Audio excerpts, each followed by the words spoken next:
টক ফল মাখিয়ে খাওয়া কিন্তু আমার একটা প্রতিদিনের অভ্যাস হয়ে গেছে বলতে পারো। প্রতিদিনই আমি এই ডেওয়া মাখাটা করে থাকি। আমরা বলি ডেবো, অনেকে বলে ডেওয়া। তো এই ডেওয়া কার কার পছন্দ অবশ্যই কমেন্ট করে জানিয়ে যেও। এটা যদি মাখিয়ে খাওয়া হয় আরও বেশি মজা হয়ে যায়, মানে মজাটা দ্বিগুণ হয়ে যায় আসলেই। সামান্য পরিমাণ জিনিস দিয়ে আমি ডেওয়াটা মাখাবো, কারণ আমার মেয়ে এটা অনেক বেশি পছন্দ করে। ঝাল টাল দিলে ও খেতে চায় না।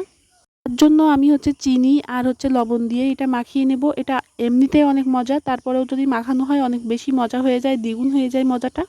তো এই আমার মাখানো শেষ। আমি আরেকটা করতেছি, এটা আমড়া, বিলাতি আমড়া আমি খুব সুন্দর করে কেটে নিয়ে নিলাম। এটা আমি মাখাবো ঝাল দিয়ে। আমি এটা শুকনা মরিচ পুড়িয়ে নিছি, তারপরে দিয়ে দিলাম তেঁতুল আর একটু লবণ দিয়ে। এটা আমি মাখিয়ে নিছি, আর একটুখানি পানিও দিয়েছি। পানি মানে একদমই তেঁতুলটা আটা ছিল এজন্য।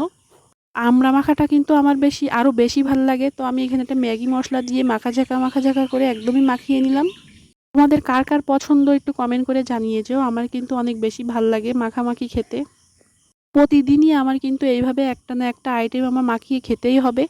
তোমাদের কার কার পছন্দ অবশ্যই কমেন্ট করে জানিয়ে যেও।